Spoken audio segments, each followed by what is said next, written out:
Hi friends, എൻ്റെ പേര് അസ്ഗർ യാസീൻ. നമ്മളിന്ന് ഡിസ്കസ് ചെയ്യാൻ പോകുന്ന ടോപ്പിക്ക് വെജിറ്റേറിയൻ പ്രോട്ടീൻ ഫുഡ്സിനെ കുറിച്ചാണ്. നമ്മുടെ ഇടയിൽ ഒരുപാട് വെജിറ്റേറിയൻ ബോഡി ബിൽഡേഴ്സ് ഉണ്ട്, അതുപോലെ തന്നെ ഫിറ്റ്നസ് മെയിൻറ്റെയിൻ ചെയ്യുന്നവരുണ്ട്, വെജിറ്റേറിയൻ ആയിട്ടുള്ളവർ, അതുപോലെ തന്നെ മസിൽ ബിൽഡ് ചെയ്യാനായിട്ട് ആഗ്രഹിക്കുന്ന ഒരുപാട് പേര് നമ്മുടെ ഇടയിലുണ്ട്. അപ്പോൾ അങ്ങനെയുള്ള വെജിറ്റേറിയൻ ഡയറ്റ് ഫോളോ ചെയ്യുന്നവർക്ക് വേണ്ടിയിട്ടുള്ള ഒരു ടോപ്പിക്കാണ് ഇന്ന് നമ്മൾ ചെയ്യുന്നത്. കൂടാതെ തന്നെ ഞാനൊരു പുതിയ ബ്ലോഗ് സ്റ്റാർട്ട് ചെയ്തിട്ടുണ്ട്. ആ ഒരു ബ്ലോഗിൽ നിങ്ങൾക്ക് ആവശ്യമുള്ള ഡയറ്റ് ചാർട്ടുകളും അതുപോലെ തന്നെ ഫിറ്റ്നസ് റിലേറ്റഡ് ആയിട്ടുള്ള ടോപ്പിക്സ്, അതുപോലെ തന്നെ വർക്കൗട്ട് ചാർട്ടുകളും, അങ്ങനെ പലതരം കാറ്റഗറീസ് ഞാൻ ആ ഒരു ബ്ലോഗിൽ ഉൾപ്പെടുത്തിയിട്ടുണ്ട്.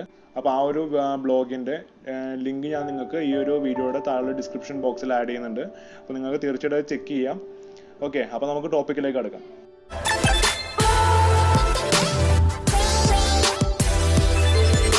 നിങ്ങൾ എൻ്റെ ചാനലിൽ ആദ്യമായിട്ടാണെങ്കിൽ ഈ ഒരു ചാനൽ ഇപ്പോൾ തന്നെ സബ്സ്ക്രൈബ് ചെയ്യാം. കൂടാതെ തന്നെ പുതിയ പുതിയ വീഡിയോസിൻ്റെ നോട്ടിഫിക്കേഷൻ ലഭിക്കുന്നതിനായിട്ട് തൊട്ടടുത്തുള്ള ബെല്ലൈക്കണോടെ ക്ലിക്ക് ചെയ്യാം. ഞാൻ ഈ ടോപ്പിക്കിൽ ഉൾപ്പെടുത്തിയിട്ടുള്ളത് നമുക്ക് നമ്മുടെ ലൊക്കാലിറ്റിയിൽ നിന്നും ഏറ്റവും ഈസിലി അവൈലബിൾ ആയിട്ടുള്ള ഒരു 5 പ്രോട്ടീൻ സോഴ്സസ് ആണ്. അത് 5 വെജിറ്റേറിയൻ പ്രോട്ടീൻ സോഴ്സസ് ആണ്. അപ്പോൾ അത് ഏതൊക്കെയാണെന്ന് നമുക്ക് നോക്കുകയാണെങ്കിൽ, ഒന്നാമതായിട്ട് ഞാൻ സജസ്റ്റ് ചെയ്യുന്നതാണ് പനീർ. പനീർ നമുക്കെല്ലാവർക്കും അറിയാം, ഒരു ഡയറി ബേസ്ഡ് പ്രൊഡക്റ്റ് ആണ്. അതുപോലെ തന്നെ വൈറ്റമിൻ എയും കാൽസ്യം റിച്ച് വരുന്ന ഒരു പ്രൊഡക്റ്റ് കൂടാണ്. അപ്പോൾ ഈ ഒരു ഫുഡ് ഐറ്റത്തിൻ്റെ ന്യൂട്രീഷണൽ ഫാക്ട്സിലേക്ക് നമുക്ക് നോക്കുകയാണെങ്കിൽ 275 കലോറീസും അതുപോലെ തന്നെ 19 ഗ്രാം പ്രോട്ടീനും 19 ഗ്രാം ഫാറ്റും ആണ് നമുക്ക് ഈ പനീറിൽ അവൈലബിൾ ആയിട്ടുള്ളത്. ഞാനിപ്പോൾ ഇവിടെ എടുത്തിട്ടുള്ളത് ലോ ഫാറ്റ് പനീറിൻ്റെ ന്യൂട്രീഷണൽ ഫാക്ട്സ് ആണ്. അപ്പോൾ നിങ്ങൾ പനീർ യൂസ് ചെയ്യുകയാണെങ്കിൽ മാക്സിമം ലോ ഫാറ്റ് പനീർ തന്നെ യൂസ് ചെയ്യാൻ നോക്കുക. പിന്നെ പനീർ ഏത് ടൈമിലാണ് യൂസ് ചെയ്യാൻ ബെറ്റർ എന്ന് നമുക്ക് നോക്കുകയാണെങ്കിൽ, ഞാൻ സജസ്റ്റ് ചെയ്യുകയാണെങ്കിൽ നിങ്ങൾ നൈറ്റ് ഡിന്നർ ടൈമിൽ യൂസ് ചെയ്യാം. അതല്ലെങ്കിൽ നിങ്ങൾക്ക് ബ്രേക്ക്ഫാസ്റ്റിൻ്റെ കൂടെ നിങ്ങൾക്ക് യൂസ് ചെയ്യാം. എന്തുകൊണ്ടാണെന്ന് വെച്ചാൽ നമ്മുടെ ബോഡിയിൽ ഒരു 4 മുതൽ 8 മണിക്കൂർ വരെ ഈ ഒരു പനീറിന് പ്രോട്ടീൻ നമ്മുടെ ബോഡിയിലേക്ക് സപ്ലൈ ചെയ്യാൻ സാധിക്കും. അതായത് ഇതൊരു സ്ലോ ഡൈജസ്റ്റിംഗ് പ്രോട്ടീനാണ് വരുന്നത്. അപ്പോൾ അതുപോലെ തന്നെ ബ്രേക്ക്ഫാസ്റ്റ് ടൈമിലാണെങ്കിലും നമുക്ക് നമ്മളിപ്പോൾ ജോലിക്കൊക്കെ പോകുന്നവരാണെങ്കിൽ കൂടെ തന്നെ നമുക്ക് ഈ ഒരു പനീർ ബ്രേക്ക്ഫാസ്റ്റിൽ ഇതൊരു മീലിൽ ഉൾപ്പെടുത്തി കഴിഞ്ഞാലും നമുക്ക് ആ ഒരു ടൈം ഒരു 6 to 6 hours ആ ഒരു ഗ്യാപ്പിൽ നമുക്ക് 4 to 8 hours നമുക്ക് പ്രോട്ടീൻ നമ്മുടെ ബോഡിയിൽ സപ്ലൈ ആയിട്ട് കിട്ടുന്നുണ്ടാവും. അപ്പോൾ ഒരു സ്ലോ ഡൈജസ്റ്റിംഗ് പ്രോട്ടീൻ ആയിട്ട് നിങ്ങൾ ഓപ്റ്റ് ചെയ്യുകയാണെങ്കിൽ നിങ്ങൾക്ക് പനീർ യൂസ് ചെയ്യാവുന്നതാണ്. അപ്പോൾ അടുത്തതായിട്ട് വരുന്ന വെജിറ്റേറിയൻ പ്രോട്ടീൻ ഫുഡ് നോക്കുകയാണെങ്കിൽ ചിക്ക് പീസ് ആണ്. ചിക്ക് പീസ് എന്ന് പറഞ്ഞാൽ വെള്ളക്കടല, അതല്ലെങ്കിൽ നമുക്ക് മാർക്കറ്റിൽ അവൈലബിൾ ആവുന്ന ബ്രൗൺ കടല വരുന്നുണ്ട്. അങ്ങനത്തെ ഒരു കടല ഐറ്റംസ് നിങ്ങൾക്ക് ഈ ഒരു ചിക്ക് പീസ് കാറ്റഗറിയിൽ ഉൾപ്പെടുത്തി നിങ്ങൾക്ക് യൂസ് ചെയ്യാം. ഈ ഒരു ചിക്ക് പീസ് എന്ന് പറയുമ്പോൾ റിച്ച് ഇൻ പ്രോട്ടീനും ആണ്, അതുപോലെ തന്നെ കാർബോഹൈഡ്രേറ്റും റിച്ചും ആണ് വരുന്നത്. അപ്പോൾ നമുക്കിതിൻ്റെ ഒരു ന്യൂട്രീഷണൽ ഫാക്ട്സിലേക്ക് നോക്കുകയാണെങ്കിൽ 100 ഗ്രാം ചിക്ക് പീസ് എടുക്കാൻ അതിനകത്ത് 364 കലോറീസും അതുപോലെ തന്നെ 61 ഗ്രാം കാർബോഹൈഡ്രേറ്റ്സ് 19 ഗ്രാം പ്രോട്ടീനും ഉൾപ്പെടുന്നുണ്ട്. അത് കൂടാതെ തന്നെ 100 ഗ്രാം ചിക്ക് പീസ് എടുക്കുകയാണെങ്കിൽ അതിലൊരു 17 ഗ്രാം ഫൈബർ നമുക്ക് കിട്ടുന്നുണ്ട്. അതുപോലെ തന്നെ മഗ്നീഷ്യം, അയൺ, അതുപോലെ തന്നെ വൈറ്റമിൻ B6 ഇതൊക്കെ നമുക്ക് ഒരു 100 ഗ്രാം ചിക്ക് പീസിൽ അവൈലബിൾ ആണ്. അപ്പോൾ ചുരുക്കി പറയുകയാണെങ്കിൽ ചിക്ക് പീസ് എന്ന് പറയുന്നത് നമുക്കൊരു മിനറൽസിലും റിച്ച് ആണ്, അതുപോലെ തന്നെ കാർബോഹൈഡ്രേറ്റ്സും പ്രോട്ടീൻ റിച്ചും ആയിട്ടുള്ള ഒരു വെജിറ്റേറിയൻ ഫുഡാണ് ചിക്ക് പീസ്. അപ്പോൾ ചിക്ക് പീസ് നിങ്ങൾ എപ്പോഴൊക്കെ ഉപയോഗിക്കണമെന്ന് സജസ്റ്റ് ചെയ്യുകയാണെങ്കിലും നിങ്ങൾക്ക് പ്രീ വർക്കൗട്ട് ആയിട്ട് ചിക്ക് പീസ് യൂസ് ചെയ്യാം. അതുപോലെ തന്നെ ബ്രേക്ക്ഫാസ്റ്റ് ടൈമിൽ യൂസ് ചെയ്യാം. എന്തുകൊണ്ടാണെന്ന് വെച്ചാൽ വേറൊന്നുമല്ല, ഇതിനകത്ത് അടങ്ങി വരുന്ന കാർബോഹൈഡ്രേറ്റ്സ് നമുക്ക് ഒരു ഫ്യൂവലായിട്ട് നമുക്ക് യൂസ് ചെയ്യാൻ പറ്റും ആ ഒരു ടൈമിൽ യൂസ് ചെയ്യുമ്പോൾ. അപ്പോൾ ഒരു പ്രീ വർക്കൗട്ട് മീലായിട്ട് യൂസ് ചെയ്യുന്നത് ഏറ്റവും ബെറ്റർ വരുന്നത്. അതല്ലെങ്കിൽ നിങ്ങൾക്ക് ബ്രേക്ക്ഫാസ്റ്റ് ടൈമിലും കൂടി ഇൻക്ലൂഡ് ചെയ്യാം. ഓക്കെ, അടുത്തായിട്ട് നോക്കുകയാണെങ്കിൽ നമുക്ക് വെജിറ്റേറിയൻ പ്രോട്ടീൻസ് തന്നെ മീറ്റ് പ്രോട്ടീനെ റീപ്ലേസ് ചെയ്യാൻ പാകത്തിന് വരുന്ന ഒരു പ്രോട്ടീൻ സോഴ്സ് ആണ് ടോഫു എന്ന് പറയുന്നത്. ടോഫു എന്ന് പറയുന്നത് ഒരു സോയാബീനിൽ നിന്നും പ്രൊഡ്യൂസ് ചെയ്തെടുക്കുന്ന ഒരു പ്രോട്ടീൻ ഫുഡാണ്. അതായത് ഒരു സോയാബീൻ പ്രൊഡക്റ്റ് ആണ് ഈ ഒരു ടോഫു എന്ന് പറയുന്നത്. അപ്പോൾ ടോഫു നമ്മുടെ മാർക്കറ്റുകളിൽ ഇപ്പോൾ ഒട്ടുമിക്ക എല്ലാ സൂപ്പർ മാർക്കറ്റുകളിലൊക്കെ നമുക്ക് അവൈലബിൾ ആണ്. ഈ പനീർ പോലെ തന്നെ അവൈലബിൾ ആവുന്നുണ്ട് ടോഫു. അപ്പോൾ ഒരു നോൺ വെജിറ്റേറിയൻ ഡയറ്റ് ഫോളോ ചെയ്യുന്നവർ മീറ്റ് യൂസ് ചെയ്യുന്നുണ്ടെങ്കിൽ അതുപോലെ തന്നെ നിങ്ങൾക്ക് വെജിറ്റേറിയൻ ഡയറ്റ് ഫോളോ ചെയ്യുന്നവർക്ക് ആ ഒരു മീറ്റിനെ റീപ്ലേസ് ചെയ്ത് ഉപയോഗിക്കാൻ പറ്റുന്ന നല്ലൊരു പ്രോട്ടീൻ സോഴ്സ് തന്നെയാണ് ടോഫു എന്ന് പറയുന്നത്.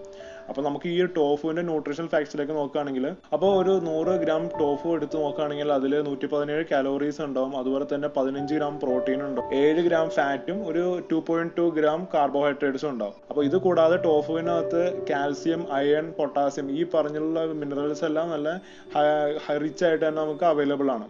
അപ്പോൾ ഈ ഒരു ടോഫു യൂസ് ചെയ്യുന്ന ടൈമിംഗ് നോക്കുകയാണെങ്കിൽ പോസ്റ്റ് വർക്കൗട്ടായിട്ട്, അതായത് വർക്കൗട്ടിന് ശേഷം നമ്മൾ യൂസ് ചെയ്യുന്ന മെയിൻ പ്രോട്ടീൻ സോഴ്സ് ആയിട്ട് നമുക്ക് ടോഫു യൂസ് ചെയ്യാം. അതായത് വെജിറ്റേറിയൻസ് മീറ്റ് യൂസ് ചെയ്യുന്ന പോലെ വെജിറ്റേറിയൻസിന് ടോഫു ആ ഒരു പ്ലേസിൽ പോസ്റ്റ് വർക്കൗട്ടായിട്ട് യൂസ് ചെയ്യാം. ഓക്കെ, അതുകൂടാതെ തന്നെ മറ്റുള്ള മീൽസിൽ ഇപ്പോൾ ബ്രേക്ക്ഫാസ്റ്റിൽ യൂസ് ചെയ്യണമെങ്കിൽ യൂസ് ചെയ്യാം, അതല്ലെങ്കിൽ ഡിന്നറിന് യൂസ് ചെയ്യാം. അപ്പോൾ ഞാൻ വർക്കൗട്ട് ബേസ് ചെയ്ത് സജസ്റ്റ് ചെയ്യുകയാണെങ്കിൽ നിങ്ങൾക്ക് പോസ്റ്റ് വർക്കൗട്ടായിട്ട് ടോഫു യൂസ് ചെയ്യുന്നതായിരിക്കും ബെറ്റർ ഒരു ഓപ്ഷൻ വരുന്നത്. പിന്നെ അടുത്ത് വരുന്ന ഒരു വെജിറ്റേറിയൻ പ്രോട്ടീൻ സോഴ്സ് ആണ് രാജ്മ ബീൻസ് അല്ലെങ്കിൽ കിഡ്നി ബീൻസ്.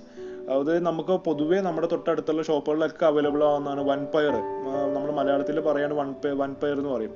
അപ്പോൾ വൻപയർ നല്ലൊരു വെജിറ്റേറിയൻ പ്രോട്ടീൻ സോഴ്സ് കൂടാണ്. ഒരു 100 ഗ്രാം കിഡ്നി ബീൻസ് എടുക്കുകയാണെങ്കിൽ അതിൽ 333 കലോറീസ് ഉണ്ടാവും. അതുപോലെ തന്നെ 60 ഗ്രാം കാർബോഹൈഡ്രേറ്റ്സ് ഉണ്ടാവും. അതുപോലെ തന്നെ 24 ഗ്രാമിൻ്റെ അടുത്ത് വരെ പ്രോട്ടീൻ വരുന്നുണ്ട്.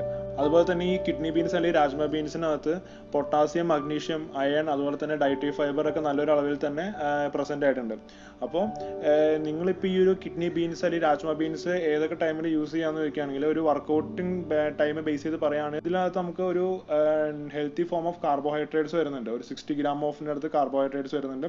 അതുപോലെ തന്നെ പ്രോട്ടീൻ റിച്ച് ആണ്. അപ്പോൾ ഒരു പോസ്റ്റ് വർക്കൗട്ട് ആയിട്ട് കൊടുക്കുകയാണെങ്കിൽ നമുക്ക് ആ ഒരു മീലിൽ നിന്ന് തന്നെ നമുക്ക് ആവശ്യമുള്ള ഗ്ലൈക്കോജനും മസിൽസിനും കിട്ടും, അതുപോലെ തന്നെ പ്രോട്ടീൻസും കിട്ടും. അപ്പോൾ പോസ്റ്റ് വർക്കൗട്ട് മീലായിട്ടും യൂസ് ചെയ്യാം, അതല്ലെങ്കിൽ ബ്രേക്ക്ഫാസ്റ്റ് ടൈമിലും യൂസ് ചെയ്യാം. ഓക്കെ, പിന്നെ വരുന്നതാണ് ഗ്രീൻ പീസ്. ഗ്രീൻ പീസ് നമുക്ക് എല്ലാവർക്കും അറിയാവുന്നതാണ്, നമ്മുടെ വീടുകളിലൊക്കെ ഉപയോഗിക്കുന്നതാണ്, കറി വയ്ക്കുന്നതൊക്കെയാണ് ഗ്രീൻ പീസ്. ഈ ഗ്രീൻ പീസിന്റെ ഒരു പ്രത്യേകത എന്താണെന്ന് വെച്ചാൽ അതിനകത്ത് കൊളസ്ട്രോള്, സോഡിയം, അതുപോലെ തന്നെ കലോറീസ്, അൺസാച്ചുറേറ്റഡ് ഫാറ്റിന്റെ അളവെല്ലാം വളരെയധികം കുറവാണ്. അപ്പോൾ ഇതിന്റെ ഒരു 100 ഗ്രാം ഗ്രീൻ പീസ് എടുത്തിട്ട് അതിൽ ന്യൂട്രീഷണൽ ഫാക്ട്സ് നോക്കുകയാണെങ്കിൽ അതിൽ 5 ഗ്രാം പ്രോട്ടീനും 14 ഗ്രാം കാർബോഹൈഡ്രേറ്റ്സും കൂടാതെ 80 ഗ്രാം കലോറീസേ വരുന്നുള്ളൂ. അപ്പോൾ ഒരു അതിന്റെ നമുക്ക് ക്ലീൻ ഫുഡായിട്ട് നമുക്ക് യൂസ് ചെയ്യാവുന്ന ഒരു പ്രോട്ടീൻ സോഴ്സ് കൂടാണ് ഈ വരുന്ന ഗ്രീൻ പീസ് എന്ന് പറയുന്നത്. അതിൽ കമ്പാരേറ്റീവ്ലി നമ്മൾ മറ്റു ഫുഡുമായിട്ട് കമ്പയർ ചെയ്യുമ്പോൾ പ്രോട്ടീൻ റേഷ്യോ കുറവാണെങ്കിലും പക്ഷേ നമുക്ക് കിട്ടുന്ന പ്രോട്ടീൻ നല്ല ക്വാളിറ്റി പ്രോട്ടീനാണ് ആ ഒരു ഗ്രീൻ പീസിൽ നിന്ന് വരുന്നത്. അപ്പോൾ ഗ്രീൻ പീസ് നിങ്ങൾ എങ്ങനെ യൂസ് ചെയ്യണമെന്ന് വെച്ചാൽ നിങ്ങൾ ഗ്രീൻ പീസ് എല്ലാ മീൽസിലും ഒരു അഡീഷണൽ പ്രോട്ടീൻ സോഴ്സ് ആയിട്ട് യൂസ് ചെയ്യാം. ഇപ്പോൾ നിങ്ങൾ ബ്രേക്ക്ഫാസ്റ്റിനകത്ത് ടോഫു അല്ലെങ്കിൽ പനീറൊക്കെ യൂസ് ചെയ്യുന്നുണ്ടെങ്കിൽ അതിൻ്റെ കൂടെ തന്നെ ഒരു അഡീഷണൽ മീലായിട്ട് നിങ്ങൾക്ക് ഈ ഒരു ഗ്രീൻ പീസ് ആഡ് ചെയ്യാം. അപ്പോൾ പ്ലസ് നമുക്കൊരു അഡീഷണൽ പ്രോട്ടീൻ സോഴ്സ് ആയിട്ട് ആ ഒരു മീലിൽ കിട്ടുകയും ചെയ്യും. അപ്പോൾ ഈ പറഞ്ഞിട്ടുള്ള 5 വെജിറ്റേറിയൻ പ്രോട്ടീൻ ഫുഡ്സ് നമുക്ക് നമ്മുടെ ലൊക്കാലിറ്റിയിൽ നമുക്ക് ഈസിലി അവൈലബിൾ ആവുന്ന പ്രോട്ടീൻസ് ആണ്. പിന്നെ വെജിറ്റബിൾ പ്രോട്ടീൻ ഫുഡ്സ് നോക്കുകയാണെങ്കിൽ ഈ ഒരു 5 ഫുഡ് മാത്രമല്ല വരുന്നത്, വേറെ കുറെ ഫുഡ്സ് വരുന്നുണ്ട്. പക്ഷേ ഞാൻ എന്തുകൊണ്ടാണ് ഈ ഒരു ഫുഡ്സ് പറഞ്ഞതെന്ന് വെച്ചാൽ നമ്മുടെ കേരളത്തിൽ നമുക്ക് കിട്ടാവുന്ന അവൈലബിലിറ്റി ഉള്ള ഫുഡ്സ് ആണ് ഞാൻ പറഞ്ഞിട്ട് കാര്യമുള്ളൂ. അപ്പോൾ നിങ്ങൾക്ക് അത് യൂസ്ഫുൾ ആക്കി ഡയറ്റിൽ ഉപയോഗിക്കണമെന്നുണ്ടെങ്കിൽ നിങ്ങൾക്ക് അടുത്തുനിന്ന് വാങ്ങാൻ പറ്റുന്ന ഫുഡ് ഐറ്റംസ് ആയാലാണ് നിങ്ങൾക്കും ഈ ഒരു ടോപ്പിക്ക് നിങ്ങൾക്ക് ബെനിഫിറ്റ് ആയിട്ട് തോന്നുള്ളൂ.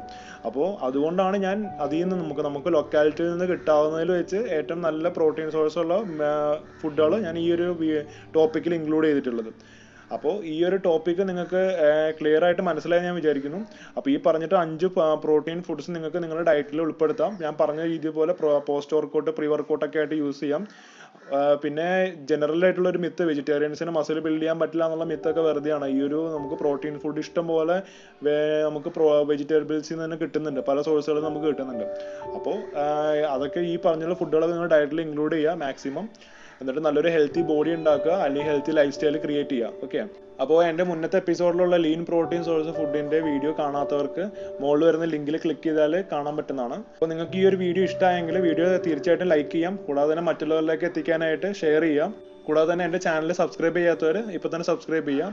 പുതിയ വീഡിയോസിന് നോട്ടിഫിക്കേഷൻ ലഭിക്കുന്നതിനായിട്ട് തൊട്ടടുത്തുള്ള ബെൽ ഐക്കനോട് ക്ലിക്ക് ചെയ്യാം. അപ്പോൾ ഇനി ഒരു വീഡിയോ ആയിട്ട് കാണുന്നവരെ മാസലാമ, ടേക്ക് കെയർ.